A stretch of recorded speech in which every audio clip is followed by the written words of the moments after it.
You're listening to The Corbett Report.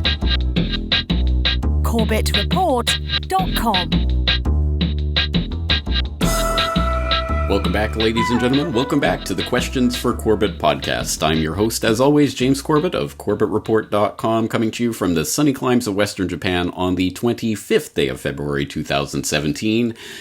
Welcome to the 34th edition of the Questions for Corbett monthly podcast, although you'll note there was no edition of this podcast last month because instead of the Questions for Corbett podcast, I did an Ask Me Anything over on Reddit. I will include the link in the show notes in case you missed that, but it was a lively discussion and lots of questions and answers, so please do check that out if you didn't see that.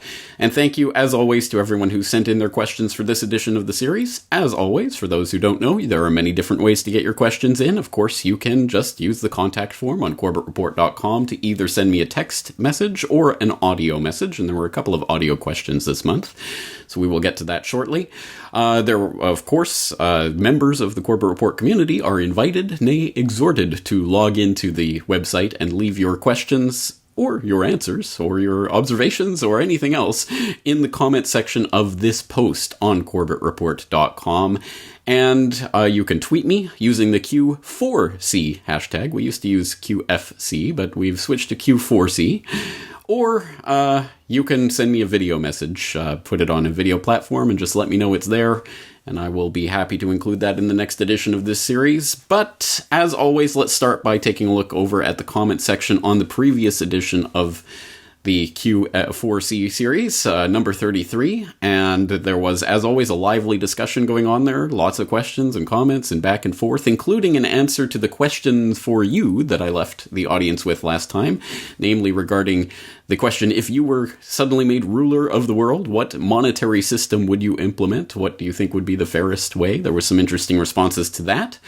And, of course, as always, lots of questions in from the Corbett Report community itself. So we'll start with a couple of very easy, very simple, very quick questions and answers that I can provide from last time. And we'll start with M. Key, who left the question, or a comment with an implied question. I'd like to hear your opinion on the matter of lifters, LFTRs, or liquid fluoride thorium reactors. I had presented this issue once before, but I was probably overlooked. Maybe you were, MK. I don't remember particularly a previous comment on it, but I will exhort you to type the word thorium into the search bar of CorbettReport.com, and your question will be answered. Let's go to Home Remedy Supply, who asked, James, do you know of any open source avenues which give guidance to small-time people like me towards shorting corrupt corporations in the marketplace? A very interesting idea, Home Remedy Supply. Isn't that an interesting idea, to use these weapons of financial destruction against the financial destructors themselves, the people who are the financial terrorists committing financial crimes against the economy? Can't we turn these weapons against them? It's an idea that has been raised in the past and has been at least attempted before. Does anyone remember Karma Bank? If not, I will put a link in the show notes to an interview that I conducted a very, very long time ago with Max Kaiser about the Karma Bank idea and their campaign to boycott Coca-Cola and others and to short them heavily and profit when their shares tank. You might have noticed that hasn't exactly eventuated in anything over the last several years, but I still think it's a valid and a good idea. The principle of it is certainly intriguing, and I hope there will be other people who will similarly activate that idea and put it to good use. So again, I'll just exhort you to take a look at that interview, which again will be linked up in the show notes. As I said, we have some audio questions this month, so let's get to the first one, this one from Mike. Hi, James. This is a question for Corbett. I've recently seen the following phrase crop up in my social media feeds a few times, and I haven't been able to locate the source of it. And I'm just wondering if it's a credible kind of quote, or if it's just part of the kind of internet confusion. So the quote is, "The Club of Rome has said that genocide should be used to eliminate people who they refer to as useless eaters." Is this can this actually be linked directly back to the Club of Rome, this quote, and this phrase, useless eaters?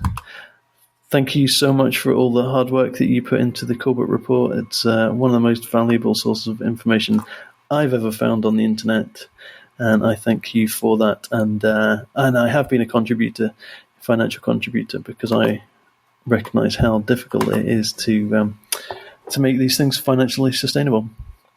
From Scotland, thanks. Thank you very much for the question, Mike, and this allows me to address once again a particular pet peeve of mine that you'll have noticed if you've listened over the years. That is these misattributed quotes or sourceless quotes or demonstrably, provably false quotes that are misattributed to various people, and the alternative media does it quite a bit. So it is a particular pet peeve of mine. Now, I would need to see the actual the context in which this quotation that you're talking about was nested to understand if this is just a paraphrase, they're kind of editorializing their overall opinion of the Club of Rome, or whether they are saying this is a direct quote. But I can tell you, as far as I know, and please, if anyone does have a direct quote of that kind, please do send it along. But as far as I know, the Club of Rome certainly has never used the words useless eaters or talked about the need for genocide. It generally speaking, if a quote sounds too implausible to be true, too amazing, too horrific, then generally speaking, it's not true. And as I say, there's absolutely no record whatsoever that I have ever seen or come across or been able to find of a quotation like that from the Club of Rome. But of course, in the context of paraphrasing, maybe this is something that we can talk about with regard to a overall tendency of the Club of Rome. So what is the Club of Rome? For those who don't know, you can go to clubofrome.org and you can find on their About section, you can see the Club of Rome is an organization of individuals who share a common concern for the future of humanity and strive to make a difference. Our members are notable scientists, economists, businessmen, high-level civil servants, and former heads of state from around the world. Our mission is to promote understanding of the global challenges facing humanity and to propose solutions through scientific analysis, communication, and advocacy. So, long story short, this is a globalist think tank and staffed with, a lot of people who are not household names, some household names, Gorbachev and Joseph Stiglitz and people like that being members or associate members or honorary members or what have you.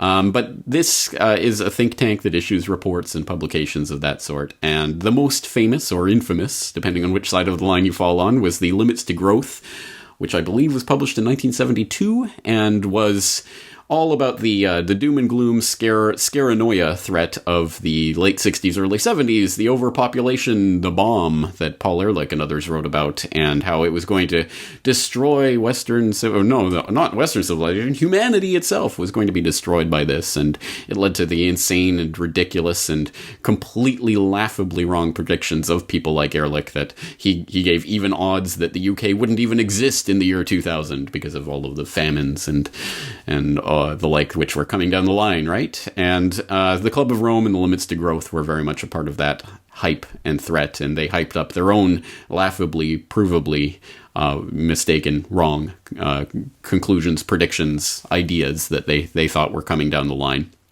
And so in that context, of course, they are part of the Agenda 2030 technocracy kind of idea, this idea of sustainable growth, sustainable development, all these things that sound wonderful and warm and fuzzy, but really are about trying to get the vice-like grip over the neck of humanity to squeeze out any of the breath of life that may be left in it so that we don't overpopulate the planet with our evil human cancer.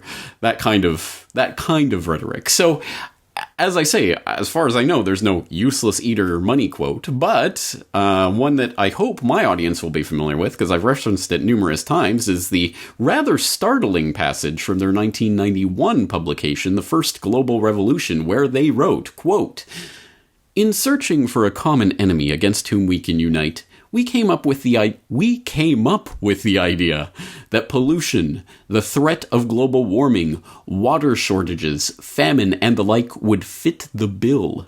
In their totality and their interactions, these phenomena do constitute a common threat which must be confronted by everyone together.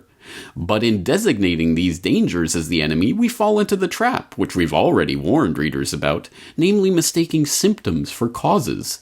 All these dangers are caused by human intervention in natural processes, and it is only through changed attitudes and behavior that they can be overcome.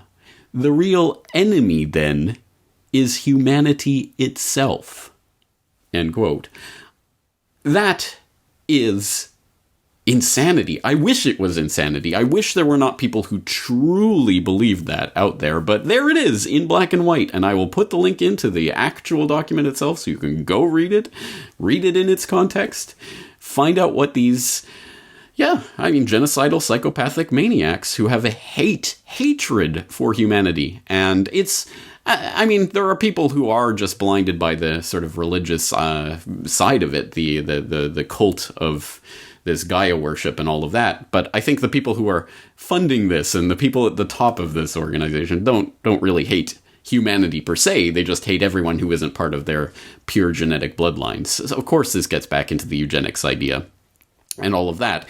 And so it comes to the question, okay, so we've looked at that, and there clearly is, I don't disagree with the paraphrase, the idea that the Club of Rome thinks of the vast majority of humanity as useless eaters, or at least certain members of that organization. Not everyone. Again, there are people who genuinely believe this. But it raises the question about that phrase, useless eaters. I'm sure in the alternative media space, people have heard that many, many times, sort of thrown out there in the context of this kind of Malthusian eugenical idea. Well, where does the phrase useless eaters come from? Again, it's often bandied about as if it was said by Henry Kissinger, or sometimes I see it was implied by Kissinger's National Security Memorandum 200, the food as a weapon memorandum, which again doesn't even specifically say that food is a weapon or anything of that sort. Again, there's not going to be a money quote like that in some sort of public document. So I've never heard Kissinger say it. As far as I know, no one has ever heard him say it. It's never been directly attributed to him. So again, it's just one of those things that gets thrown around. But there is an actual, where did that phrase, useless eaters, come from? It actually is a direct translation of a German term that I'm going to butcher here because I do not speak German, but Nutzlosfresser, which translates into English roughly as useless eaters, but it actually has an even more dehumanizing aspect to that. From what I understand, I'm just going off of other people's interpretations, because again, I don't speak German, but there's a difference between, I guess, Esser and Fresser, which is the idea of humans eating something and just sort of animals eating something. So this is, it's almost like useless animal eaters kind of thing.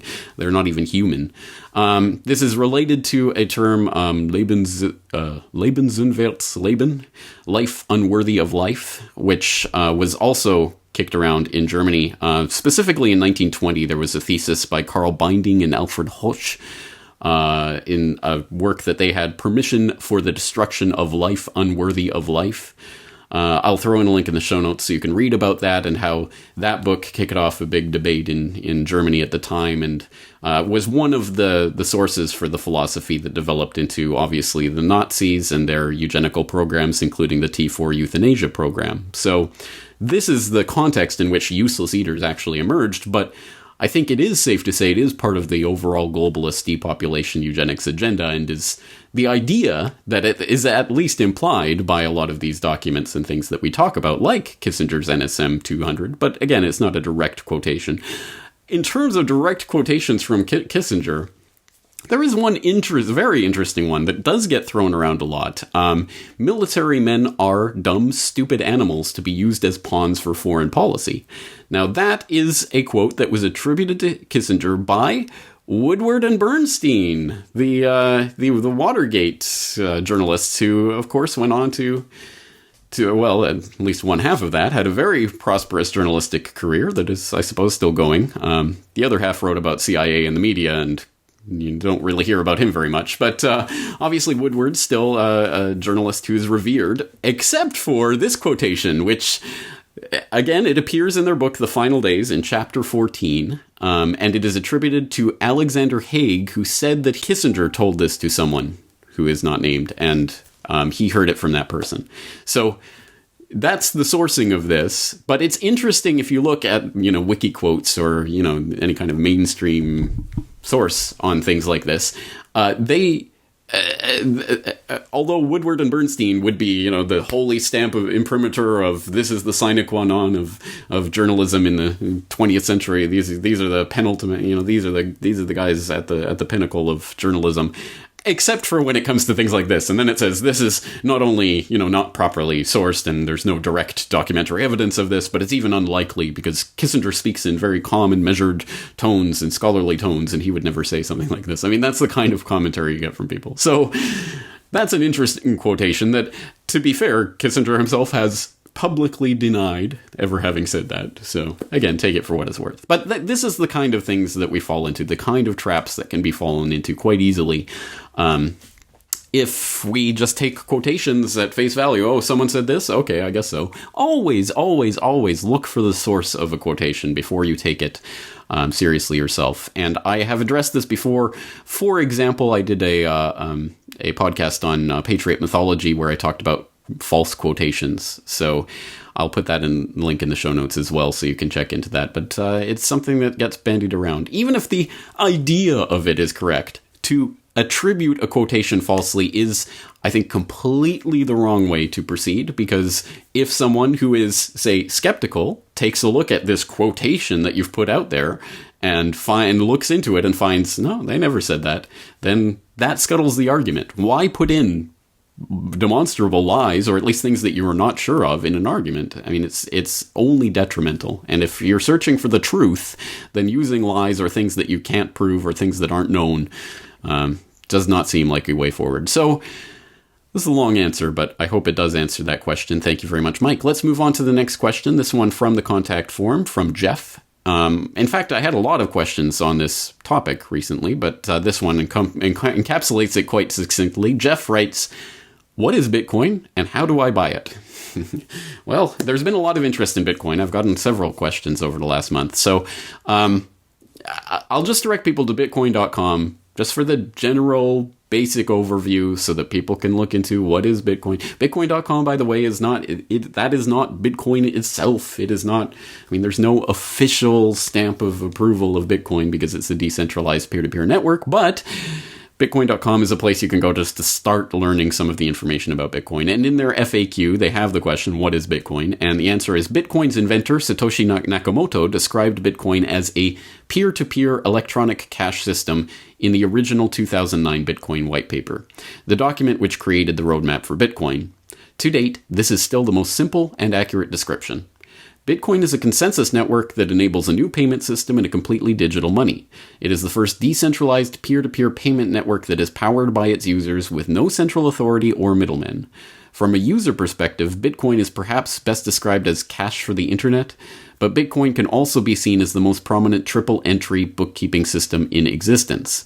It is also known as digital cash, cryptocurrency, an international payment network, the Internet of Money. But whatever you call it, Bitcoin is a revolution that is changing the way everyone sees and uses money. Okay, so that's from Bitcoin.com. So that's just a very general overview. If you are really interested in the specifics, you can look at the Bitcoin 2009 white paper, but it's pretty technical stuff, so I'm imagining it would be over people's heads. You could go to a place like Wikipedia or whatever, the bastion of truthiness, just to get an overview of this system and what it is. But I would suggest you start familiarizing yourself, just delving into even the Bitcoin.com FAQ, if you are interested in this. And from there, you can find places to branch out and find out more. You can follow, I look at sites like Coindesk.com, and there's Bitcoin News and places like that where there are news articles coming out about blockchain, cryptocurrency, Bitcoin in particular, on a regular basis. And it's like anything else. The more you read about it, the more familiar you get with different ideas. So it can be as complicated or as simple as you want it to be. Here is my advice for people who are just dipping their toe into it and just want to buy a little bit of Bitcoin so they can see what it's all about. I would again say go to something like Bitcoin.com, read up on it, read about the different types of wallets there are and how you can use them and what's easiest to use versus what's most secure, what you need for your purposes, whether you're going to be at your desktop or mobile or how you want to do it, whether you want to store this forever or whether you want to use it easily. There's a lot of different considerations and a lot of different wallets out there that you can use.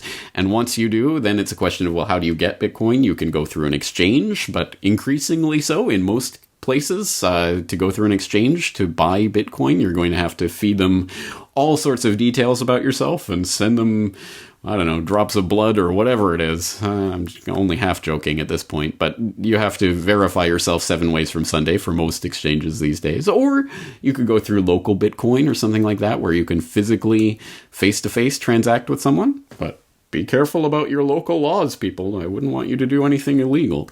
There's lots of different ways to start dipping your toe in the water, but like anything else, I would say this for people looking to buy gold or silver or anything, or Bitcoin, buy a little bit to play with, just to start to familiarize yourself and see how it works and see what you're doing and test things out and make sure there's no problems. Because you don't want to obviously put a huge amount. Don't buy thousands of dollars worth of Bitcoin. It's going to be a significant financial loss for you if you don't secure your wallet properly, or you don't know what you're doing, or you don't end up using it. You don't want to tie it all up in Bitcoin like that. So just get a little bit just to play with, just to see how it works and just to see that it works. And it's the kind of proof of concept that I think can at least ignite the fires in the minds of men. And as I say with everything, I don't think there should be a singular currency that we all have to transact in and that can be the only way. I think Bitcoin is just one of many different ideas and systems that I think people should have at least as an arrow in their quiver. So on that note, for the next 3 days after the release of this podcast, any Corbett Report member who leaves their Bitcoin address in the comment section of this post on CorbettReport.com, I will send you 0.01 Bitcoin, which as of the exchange rate right now is about $11, but whatever, I mean, that'll fluctuate. But I will send 0.01 Bitcoin to any Bitcoin address in the comment section of this post on CorbettReport.com for the next 3 days. It's a 72-hour window. So if you want to start a Bitcoin address and Bitcoin wallet and send me your address, or as I say, post it in the comment section. This is for Corbett Report members. I will send you 0.01 Bitcoin so you can at least dip your little toe in the water and see what's happening. All right, let's move on. We'll move back to the previous edition of Q4C on the Corbett Report website, where Corbett Report member David.S. left this observation/question. If there is a so-called war on cash, why is the Bank of England replacing millions of £5 notes for new plastic ones, and every year mints new replacement £1, 50p coins, etc.? I'm sure this is not an isolated case of costly currency updating. That's a very interesting observation, David, and it's interesting that you bring this up, because I was just writing, just recently, you might have seen my my article on China prepping a new digital yuan, where one of the reasons that the Chinese government is citing for the reason why they're testing out their own private blockchain, not a Bitcoin system, but their private blockchain settlement system, so that they can start a digital yuan currency to start to supplement the paper yuan, is to say, it's so costly to print all this paper. We need something, it'll save us however many millions of dollars equivalent every year. It'll be great for the people. That's one of the reasons. Of course, it's, whatever else, money laundering problems and counterfeiting and what have you. And I mean, really, it's about 100% control over the currency, as we know with the war on cash agenda. But that's one of the reasons that they're going to pull out. And this will be familiar to some people in the audience. I know Canadians have been indoctrinated with this over the years. Recently why they phased out one of the reasons why they phased out the penny, and more distantly in the past, why they phased out the $1 and $2 bills for coins. Coins can last longer and don't have as much wear and tear, so they don't need to be replaced as often, so it saves money. That's going to be one of the reasons they specifically that they roll out the idea for this cashless society. As I say, it's going to be a fig leaf, but it's going to be one of the ideas. So you're bringing up something that will be brought up in coming years. Why are we spending all this money printing all this pesky paper when we could just have this digital currency? It is coming. So again, be skeptical by all means, but it is coming. And I'm telling you this now. And in a few years from now, when the full court press really starts rolling out on this, you'll see it. But it's already starting. And we've documented this in the War on Cash open source investigation that we did last year? Yeah, about a year ago. So refer people back to that if they want some examples of that are going on in every single country around the globe simultaneously, almost as if it was a coordinated international agenda to start a new world order. Speaking of which, an interesting question from the contact form from Hugh. He writes, "The string of pearls and the U.S. AFRICOM reaction seems eerily like a reprise of the McCollum memo goading Japan in the 1940s, while the Russophobia under Barack Obama, Hillary Rodham Clinton is flipping to Sino-bashing with the incoming Trump administration. Is this Orwellian 1984 flip-flopping of the current boogeyman just an attempt to thwart the new Silk Road economic alliance?" Question mark? Okay, that's a very dense question. It's a very dense question. So people might not know all of the moving parts in there. The string of pearls, AFRICOM, the McCollum memo, and the Russophobia and the flipping of the script. But you point a certain narrative thread that's very interesting there. And certainly there are very interesting parallels between what was being done during the Roosevelt administration to, as you say, goad the Japanese in the 30s and the 40s into some sort of drastic maneuver, which, of course, ultimately ended up being Pearl Harbor. And that's been talked about many times in the past, and I think we mentioned it at least a little bit in my conversation with James Perloff on Tora. But, yes, so there was that going on, the kind of squeeze that was going on of Japan that was going to force it to make a bold move, which it obviously did, and it took the bait that was left there by Roosevelt and his administration, Pearl Harbor. And so what we have now is the string of pearls, the new Silk Road Economic Alliance, the One Belt, One Road policy, all of this idea of this grand trading route being established by the Chinese government. They're pumping in nearly $1 trillion of infrastructure spending. They've committed to that from their China Development Bank in various countries around the world in terms of transport infrastructure and logistics and all of that. That is being prepped right now, and they're starting to spend that money, and they're starting to build up those routes. And you have things like U.S. AFRICOM. They're trying to get that toehold in the African continent, the formal military toehold. Or you see suddenly there are, independence movements and terrorist movements and things sprouting up in areas like in southern Pakistan, where it just so happens that the Chinese have a port that they want to use to try to move some of their goods up from Africa into across Pakistan into China. And now suddenly there's different independence movements and things that are sprouting up that are being supported by U.S. congressmen. Surprise, surprise. So you clearly see this as that kind of chess game, and the Chinese are being kind of blocked in here and hemmed in there. And, ultimately this is obviously coming to a head, and it's clearly that type of thing. But there's the other side of this. You point to, as I've pointed to, the Trump administration flipping the script, and now it's the Chinese boogeyman, the Trump's pivot to China I wrote about recently. And I do see that, and there are clearly Sinophobes in the Trump administration, just as Russophobes populated, obviously, Barack Obama's State Department. And still do to some extent, but and I've talked about that flipping the script, and yet then you have other pieces of information like Eric Prince, the founder of Blackwater. I just wrote about this in the Forecaster. I'll put the link in the show notes. He is now advising the Chinese government and setting up forward operating bases in China that will be used to, essentially, according to whistleblowers on the inside of this new group, is going to be a Blackwater for China. That's essentially what he's trying to set up, according to these whistleblowers. So,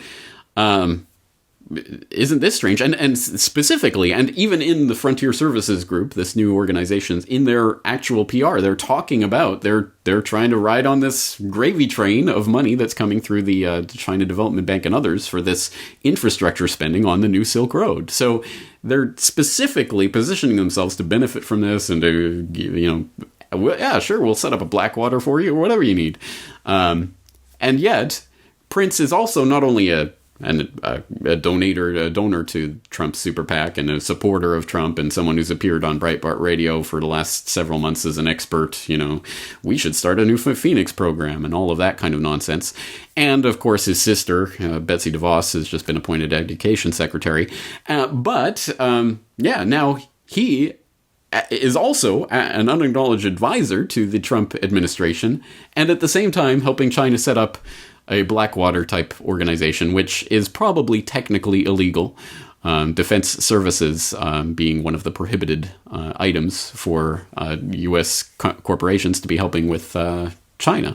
So, depending, it's a Hong Kong company set up, incorporated in Bermuda or wherever it is. So, again, take it for what it's worth in terms of how they get around that and the fig leaves they put on it. But anyway, what's going on here? It's almost as if China, as an economic or military power, to the extent that it is either, has been built up self-consciously over the last 3 decades with the help of the United States in terms of technology transfers, in terms of funding and infrastructure and development aid and specific investment by the U.S. tech industry, for example, that comes with quid pro quos in terms of what they get out of the deal.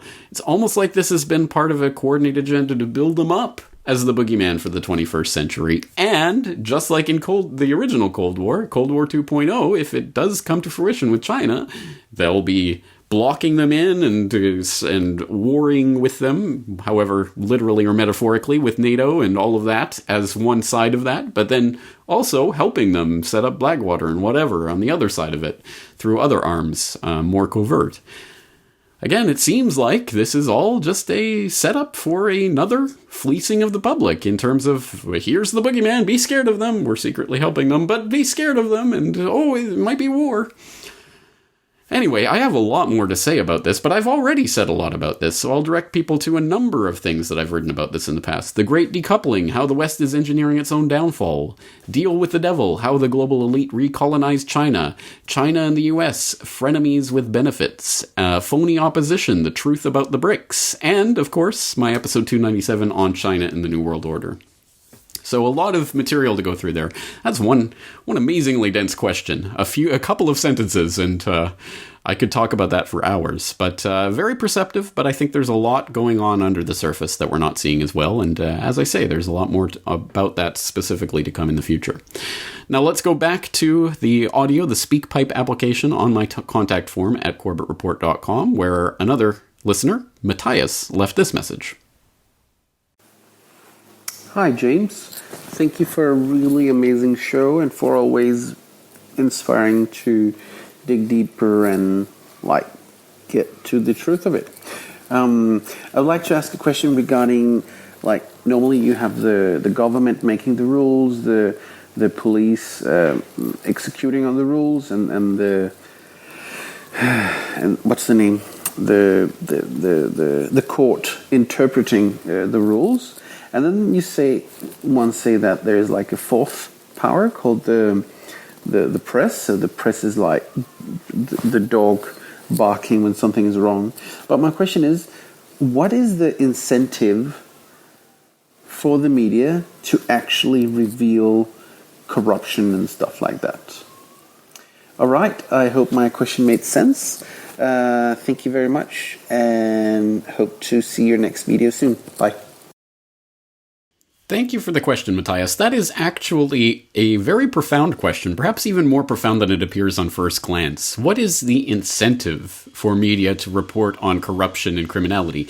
In fact, I think the answer to that question is very straightforward and obvious to most normal, functioning human beings, which is, even if you are 100% solely motivated by personal self-interest and greed, then still you want to live in a society where it is not the norm, it is not allowable for wanton corruption and criminality to run rampant, because one way or another that is going to come back and reflect on you and your family and your friends and your loved ones. At some point, that is going to impinge on your own life, even if you are only 100% self-interested. So that's the normal, rational reason why. Yes, of course, criminality and corruption happens at all times, throughout all societies, at some level, to some degree, and some of it gets covered up, but not to a wild and rampant degree, and it's not systematically covered up, because that leads to societies that will break down because of the corruption and criminality. So who would be interested in covering that up? Now, I think, because the answer is seemingly so obvious, the actual question is the inverse question. what is the incentive that clearly exists and clearly has existed for at least a century for the big media conglomerates to cover up criminality and corruption? Why do they participate in that cover-up? And like so many of these questions, I think there's different strata of the power pyramid that have their own interests, and some of them converge and some of them have different ideas altogether. But one thing to keep in mind is that the people that we know, the names that we know, the faces that we see as the media, the journalists, the anchors, whatever, are generally the people, if not at the bottom, at least at the lower rungs of that power ladder. Ladder of power, which above them, of course, they're answering to their editors, and the editors, of course, have to answer to the publishers, and the publishers obviously have owners themselves. So that's the real power structure, and I think at the very top, it's quite easy to see, and we all understand there were only 6 corporations that controlled 90% of the media that people saw in America. Now it's 5 corporations. Thank you, corporate mergers and centralization. And it's quite easy to see why those owners have a very real and obvious and tangible and documentable monetary interest in protecting their corporate interests. And not just their corporate interests, but their cronies' corporate interests as well. I mean, when you only have 5 or 6 media moguls who control most of the media, and they tend to sit on the same boards and go to the same meetings and belong to the same organizations, and they have reasons for not going after each other. So the daggers will not be drawn generally unless there's a coordinated plan to take someone down, and as part of the Game of Thrones that no doubt does go on within the power elite, so-called. So there are corporate, monetary, very obvious interests like that. There's also less tangible interests, power, obviously, even fame when it comes to these big names and big faces we see as the media. So, someone can go and back into the left and can, straight out lie to the American public about one of the defining events of the last century of American politics and become a household name as a result of being able to dependably lie for the power elite. That's how it happens. That's how it works in the system as it exists now. Okay, so there are obvious and less obvious, but there are lots of different reasons why individuals might be induced to go along with cover-up. And then beyond that, it's not like every journalist who signs up to be a journalist is given their, takes a blood oath that they won't spill the Illuminati secrets or anything. It's nothing so grandiose. It's that you are in an environment, and there doesn't have to be someone saying, don't talk about that, or you better say this in that way, because everyone knows, if I say this, they'll call me crazy, and I'll never get anywhere in this profession. So 99% of it, that's the whole premise upon which Operation Mockingbird was based, is that you don't need to control every single person in the media. You just need to control the key influential opinion makers and the key positions, the editors and the op-ed writers and people who have a large following, and then everyone else just kind of follows them. They're the mockingbirds that just repeat whatever the CIA is secretly telling them to say.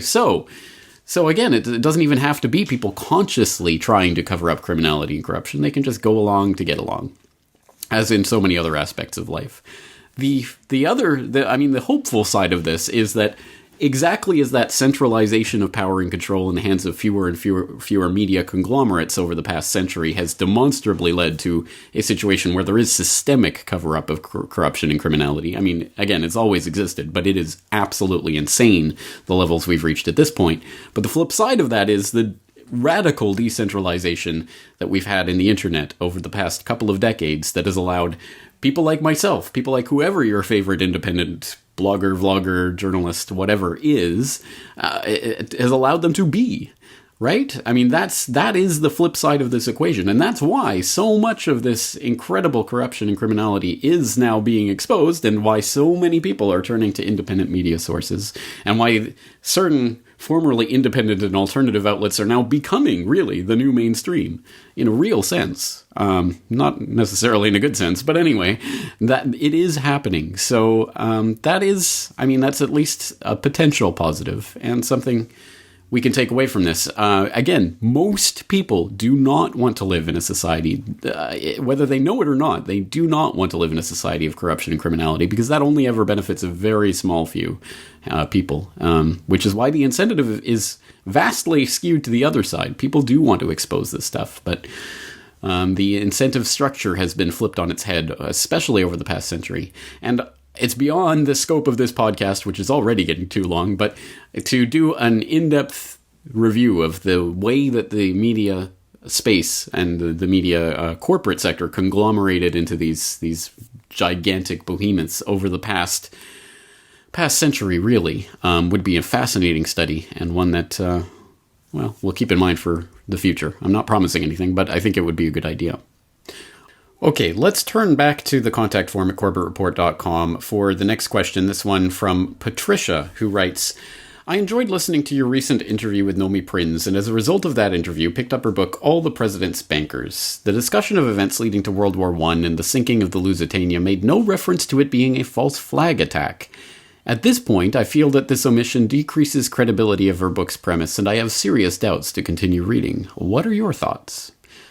Okay, thank you very much for the question, Patricia. This allows me to address a larger point, but first on the specific point of your question. We are, just to put the context on the table, we're talking about All the President's Bankers by Nomi Prinz, and you'll remember I've had a couple of conversations now with Nomi in which we've referenced this book and how handy a resource it is. The last century plus of history of various bankers and their relationship to various United States presidents. 500 pages of exceptionally dense reading, very well resourced. 50 or so pages of footnotes alone. Exceptionally important and valuable resource. And I've recommended it before. I'll use this opportunity to recommend it again. Now, let's get to the specific point that Patricia is making here. So there is a section of this book that is about the early 1910s, the early to mid 1910s, talking about the bankers go to war is actually the name of the chapter itself, in which she's setting the context of the bankers and their relationship to President Wilson at the time and their attempts to get the United States involved in war and their war profiteering and all of that. And in that section, there is a section entitled War Thickens, which starts, the situation in Europe was deteriorating quickly. On May 7th, 1915, a German U-20 torpedoed the starboard side of the British luxury liner Lusitania off the Irish coast. Nearly 1,200 people, including 124 U.S. citizens, were killed. Though the Germans expressed regret for the loss of American lives, it was a reticent regret. Wilson opened secret talks with the German ambassador Count Johann von Bernstorff to mitigate the targeting of Americans. But publicly, Wilson issued a harsh note to the German government on May 14, 1915. In response, Morgan conveyed to Wilson his intense satisfaction of both the substance and the manner of the note to the German government. So that's the actual passage in question, the one paragraph of this 500-page work that talks about the Lusitania. And I will note, to start off with, that there is not any factually incorrect thing said in that paragraph. To get to the heart of what Patricia is saying, to be absolutely accurate, the Lusitania, no one is suggesting the Lusitania was a false flag event in the sense that it was, British or Americans that dressed up as a German U-boat and sank the ship. No, it's everyone on every side of this issue believes it was a German U-20. That did torpedo the boat. It really did sink the boat. 1,200 people really did die, 124 of which really were Americans. It really was the Germans that did this. No one disputes that. The only point is in the surrounding context of this boat and what it was really doing, whether it was just a peaceful passenger liner or whether it was carrying munitions and other material that would make it a valid target for the U-20. All of that is the sort of missing context of this. And I talked about it, for example, in my conversation with James Perloff on the Lusitania. Please go back to that conversation if you don't remember it. But so to be fair, it wasn't a false flag event in that sense. And to the extent that there is a lot kind of context that puts this in a different light. It should also be noted that this was in 1915 and the US didn't actually enter the war till 1917, so sometimes it's portrayed as the Lusitania was the direct proximate cause of World War I, of the US entering World War I. It certainly wasn't. It was just one point along a trail. A propaganda point for sure, but it was still just one point. And again, there is nothing factually inaccurate in that paragraph that Nomi Prinz wrote. Now, to be fair, she didn't go into that bigger history of what the Lusitania really was and whether, it was set up to be sunk as a part of the propaganda to get the US embroiled in war and all of that.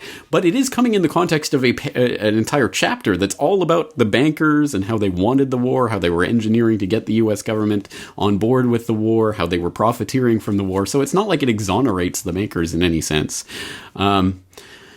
Which, it's kind of mind-boggling to me that one paragraph and the fact that it didn't go into enough detail, I guess, about this one incident is enough to validate you throwing out 500 pages of densely packed, heavily footnoted, researched, valuable resource material. That just boggles my mind. And I'm not talking to you in particular, Patricia. I'm talking to many different people out there who...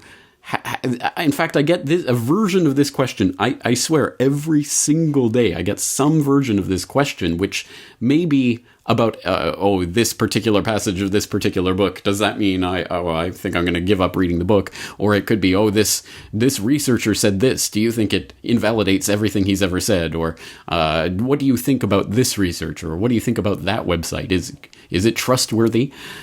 And I think that the implication of those types of questions in general, not just Patricia's, but everyone's question along those lines, it shows that people are thinking in the wrong way about this question. It shows that ultimately people are looking for gurus. They're not looking for independently verifiable facts that people can slot into a framework of other independently verifiable facts to construct a reasonably accurate worldview.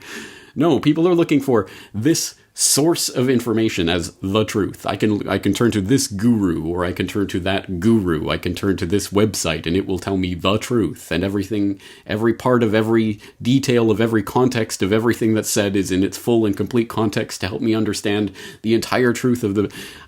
That's not only a pipe dream, it's a dangerous pipe dream, because it is ultimately a fruitless search for the 100% guru sitting on a cloud who sees everything, knows everything, can impart all of that knowledge completely and accurately and in one go all at once, so that you can turn off your thinking switch and you can just, I will do whatever this person says or whatever this website tells me is the truth. Please do not do that. Do not ask, is this researcher? Can I trust this person? Don't trust any person. Don't trust me. Don't trust the Corbett Report. Don't trust any source as a source.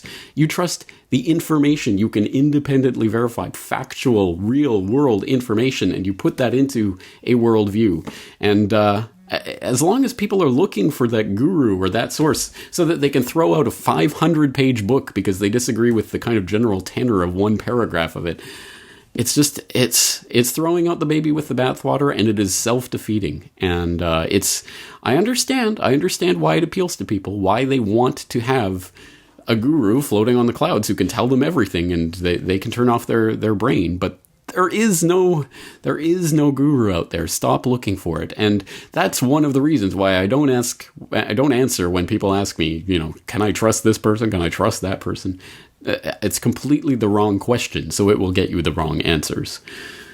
All right, again, Patricia, I'm not aiming this answer at you particularly. It's just that this reflects a type of question I receive a lot. And so I will once again tell people, I think All the President's Bankers is an excellent resource, a really, really excellent resource for researchers. I wouldn't say this is for casual readers at all. This is for people who really want to know the history of various bankers and what they said and what they wrote to various presidents, and they want to be able to see the footnotes and go to the source documents and really dive into the research. But for someone like myself, this is a very valuable research and resource tool that I do make use of. So again, I have no doubt that there are pieces of history and philosophy and political understanding that I greatly differ from Nomi Prinz on, but that doesn't mean that I'll throw out her 500-page book. I think there is valuable, documentable, independently verifiable information in here, and I don't want to throw out the baby with that bathwater. Okay, let's turn back to the Corbett Report website from the comment section of the last edition of this series, where we had another question in from a Corbett Report member, this time JZ, who writes, James, what's your take on Anonymous? Lately, I've been seeing a lot of their stuff making its rounds on Facebook, and some of the recent material from them seems to begin to dip into topics that are covered at reputable alternative media like here in Global Research. But I also tend to get a bit of a weird vibe from some of their stuff as well, much like I get with alt-media personalities like Alex Jones, or even whistleblowers like Assange or Snowden. Do you think Anonymous is completely a CIA false opposition from front to make would-be activists and hacktivists feel as if the work needed to expose the powers that shouldn't be is already being accomplished? All right, thank you for the question, JZ. And as Algorithm of Conscious notes in the replies to your comment, it's important to remember Anonymous is not monolithic. Anonymous is not a group. It is, I mean, there are no card-carrying members. There's no way to identify this person is anonymous, this person is not anonymous. Whoever says that they are anonymous are anonymous. And that's the point of this group. It's not a group. It's just a label that anyone at all can stick on themselves and they will be anonymous. So it is not a group. So absolutely, there are, I have no doubt, earnest activists, hacktivists, white hat hackers, what have you, who truly believe or even truly are doing great work exposing real criminality and corruption and evil under the name and under the label, under the rubric of anonymous. And I am absolutely 100% certain there are trolls and agents and operatives and informants who are operating under that label as well. And from the outside perspective, I mean, you can make informed guesses, but there's no way to fundamentally and without doubt differentiate between those classes of anonymous. Again, it is not a group. Stop talking about it as a group. Stop thinking about it as a group with a formed political agenda. It is literally anyone, including the intelligence services. No doubt about that. So just because something comes out, I mean, when something comes out under the label of anonymous, oh, anonymous is doing this, that just means that some group of people are doing this. And that's all it should be taken to mean. There is no coordinated anonymous. There is no coordinated agenda. And there is absolutely no doubt that intelligence agencies use that label and that name and that cachet to put out some of their ideas and memes. So once again, actually, just like the previous question, once again, we have to bring it back down to stop looking for groups, labels, individuals, gurus. Start looking at independently verifiable factual information about the real world. And that will eliminate a lot of these problems that people have in trying to parse through, is this a front? Is this an op? Is this a CIA agent? Well, try to find the actual verifiable reality. And there are things that we can't know, and we have to take that into account. We have to have some epistemological humility in our worldview as well. So let's take that into account. Next, we have a question in, again, from Corbett Report member Mark, who writes, a question for James for next time, and perhaps you knew this was coming. The question is, why have you apparently not ever addressed the Jewish question? I have noted this on an ongoing basis in the years that I've followed your work, and now have done a cursory search of my prehistory here, and didn't find anything that fits the bill there either. Thank you for the question, Mark. Have you ever noticed how people who ask about the Jewish question never actually ask a question? Have you ever noticed how they put capital letters on the Jewish question and then just leave it there as if it's, well, that's a question, it answers itself? Isn't it kind of funny how it's just the Jewish question without an actual question mark? I think there is a reason for that, and it's because I have to interpret this into a question in order to answer it, and the only interpretation of this question I can come up with is, James, why don't you blame the Jews for all evil in the world?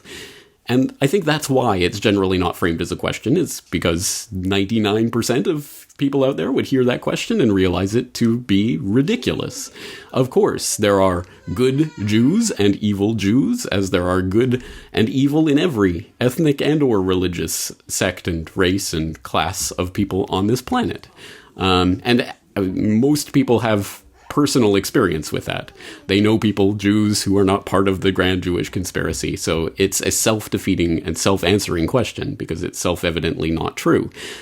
But this actually brings to my mind a counter question to the Jewish question in scare quotes and everything. is my counter question is, are the people that you identify, the Jews with their evil plans, are they wrong with their ideas and with what their actions and what they do because their actions and their ideas are wrong? Or are they wrong because they are Jews? Because if it's the latter, then I guess it's a very simple problem with a very simple solution, a final solution, if you will. Just mark everyone with the gold star and put them in little ghettos and, eventually kill them all, because that's what it'll ultimately come to. And you've rid the world of all evil. Yay, yay, okay, hold hands, kumbaya. Again, self-evidently ridiculous. Or they are wrong, the Jews who populate the high levels of finance and media. I mean, it's not the Saudis who run Hollywood. Clearly, there are, obviously, a lot of Jews in finance, in media, and places like that with real power in society. But are they wrong because they are Jews? Or are they wrong because their ideology is wrong? And if it is the former, then again, as I say, it's very easy to solve. If it's the latter, if they're wrong because their ideas are wrong, then their ideas need to be confronted. That is the ultimate point about this. Once again, it's the war for consciousness, it's about ideology. And if ideology cannot be refuted by argumentation, then you don't have anything on your side. If their ideas are right, but they happen to be wrong because they're Jewish, then what are you fighting against? You have to fight the ideas that you identify as wrong. So if there is something wrong with the ideas of whatever, whoever, an Alan Greenspan or whatever, then fight their ideas as ideas. Because otherwise, people looking from the outside are just going to see, oh, you just hate him because he's Jew. No, I hate ideas that are wrong. And Zionism as a political ideology is inherently racist and wrong and can be refuted as such. But if you just say, oh, it's the Jews, then ultimately you're answering your own question. Why do people not address the question, why are the Jews the root of all evil? It's because it's self-evidently not true. All right, let's move on to the next question. We have a couple of questions here on a more personal side. We have B. Gree in the comment section asking, as I have been listening to your podcasts, I've heard references and insinuations to books you have written and published.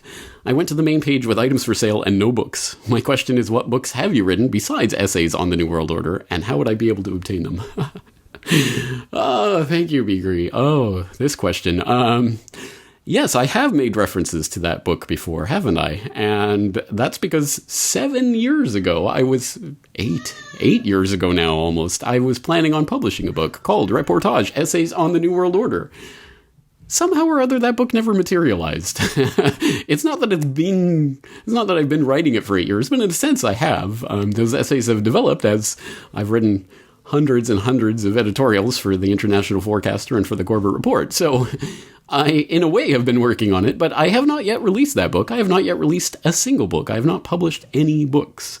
Now, I'm going to say that that's going to change in the very near future, but I am not going to give any dates because, hey, I did that before in 2009 when I first announced Reportage, and 8 years and counting. So I'm not going to get anyone to set their watch for it, but there will be a book followed by hopefully many more from me, and hopefully in the nearer rather than the more distant future. And I am actually working on that right now to make it a real reality. So stay tuned, please. And obviously you will know about my book when it is published, and I will absolutely provide ways for you to find out more about that. Let's turn back to the mailbag contact form. Peter writes an interesting question. Just listen to your Requiem for the Suicide podcast on Tered Sieki, and I have a question. How do you maintain stamina? I only listen to you and get exhausted by the gravity you're laying down day after day. Also, you have a young family. You must have immense optimism, trust, faith, call it what you will, in human goodness. What is your belief regarding spirit and the power of the positive? Please keep shining.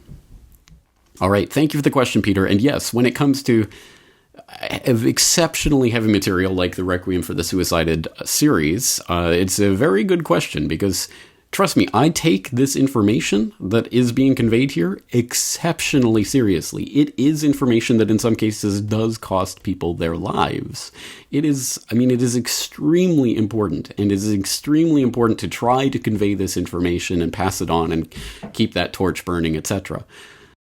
But I try not to take myself too seriously. I'm just a regular guy. I'm no one special. It's not like I have some magic key that no one else has. I'm not a guru sitting on the clouds. And I'm not the font of all wisdom and knowledge in the universe. And I don't try to take myself as such or put myself forward as such. So that is, I think, an important part of this, to realize that I'm just a person who's just passing this torch on, and I'm doing a very small part in compared to what people like Terence Yake and others have done and paid for it with their lives. So keeping it in that perspective, and also having a family and a life in the real world where I'm not playing spy games and dodging murder plots and things in my real day-to-day life. I'm changing diapers and taking out garbage and going to the park with my family and just living life, a day-to-day real reality, which you might actually hear in the background as people are swarming around in my increasingly cluttered house here. So that is my reality, which is the real world that I'm in. And then you see me here doing the podcast and concentrating on this material, which is very hard to do, and also dark and gritty stuff. But it's not the only thing in my consciousness. It's not what I concentrate on. In fact, what I concentrate on is my family and my life and the real world and the things that I do interacting with people on a day-to-day basis, because that is the reality I'm fighting for. That's what I want to preserve. That's what I want to carry on. That's what I want to leave for my children and grandchildren and great-great-grandchildren. That's the world that I'm fighting for. Not, I'm not concentrating only on the dark side of this. And I know it's difficult because people fall down that hole and this is all they're listening to, and it's deep and dark and gloomy. That's why, that's one of the reasons why I hope the Corbett Report is not the only site you're going to and the only place that you're feeding your consciousness. We all need things to remind us of the real world and what's going on and, what's outside of the bounds of this screen that is not so dark and gloomy. And I try to impart that, talking about solutions, talking about community, talking about those important issues, but you can only talk about that so much. You have to live that as well. So I think that's the other aspect of this that's very difficult, if not impossible, to convey in a podcast like this. But that's why I do what I do. That's why I'm here fighting for what I'm fighting for, because I love and care about my family and friends and people out there. And that's the side of this that keeps me grounded when I go into the dark, gritty material like the Requiem for the Suicided series and other dark stuff like that. Anyway, I hope that's something approaching an answer to that question. And finally, let's, again, as we are wont to do here on this podcast, let's turn the last question around to you. Question for you. This one in from Fractal Universe, again, a Corbett Report member on the last edition of this series, who wrote the question, while listening to your reading of Lysander Spooner, I think I heard him mention that states and countries themselves are existing, doing business, interacting, waging war, etc., in a state of anarchy, meaning without a ruler. This is true. Who rules the states? Well, you could argue the UN does. Not really. But then, who rules the UN? At some level in any hierarchy, there is anarchy. A bizarre internal contradiction most statists have is the outright rejection of a voluntarist, anarchist society for individuals, yet they seem perfectly fine with countries, groups of politicians conducting business, waging war, etc., in anarchy. My whole point in question is, am I missing something when I say anarchy equals power, since whoever is not being coerced must be at the top of the hierarchy? Of course, if there is no hierarchy, it's already anarchy. By definition, the people only have power in an anarchist society, and they give up all their anarchy to the next level on the hierarchy as soon as they allow themselves to be coerced in any way. This could be a clear explanation in an attempt to red pill statists. What do you think? All right, again, I'll throw this question to you guys out there. What do you think?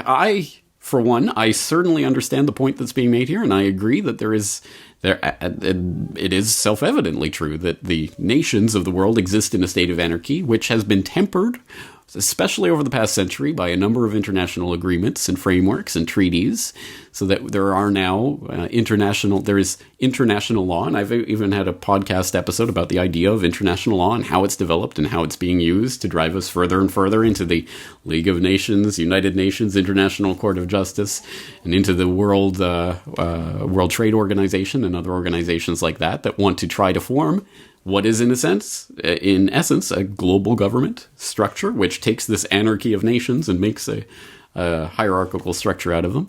But for the most part, and countries still exist in an anarchy amongst themselves, and that should raise some questions for people. I mean, I think most people, including the non-anarchists who listen to my work, probably agree that there should be a state of anarchy among nations rather than a central global government to control them all. So why is it good on that level, but not good if we take it down too far? How far is too far? Should states and provinces and prefectures have more rights, or municipalities? Should they be allowed to govern? What should they be allowed to govern? Why? And should there be perhaps an anarchy among states so that they can compete amongst each other within the federal framework? But then what's the point of a federal framework? There's a lot to get into there, and me, obviously, I'm already sold on voluntarism, and all human interaction should be voluntary, so you don't have to argue with me. But it is a question. Does that red pill statists? I have a hunch that most statists are not going to be flipped around by just pointing out to the anarchy of nations. But at any rate, let's see what people out there think, including the non-anarchists who, for some reason or other, are listening to this podcast. Anyway, that's going to do it for this month's edition of the Questions for Corbett. As always, please get your questions in. As I say, many different ways to do it: through the contact form, through Twitter, through YouTube, or whatever video platform, through the SpeakPipe application. I'm looking forward to more of your questions next month. This is James Corbett of CorbettReport.com. Talk to you again real soon. The Corbett Report is brought to you by the Corbett Report subscriber, a weekly newsletter featuring James Corbett's International Forecaster editorial, recommended reading and viewing, discounts on Corbett Report DVDs, and once a month, a subscriber-only video. Sign up today to start receiving your copy at CorbettReport.com/support.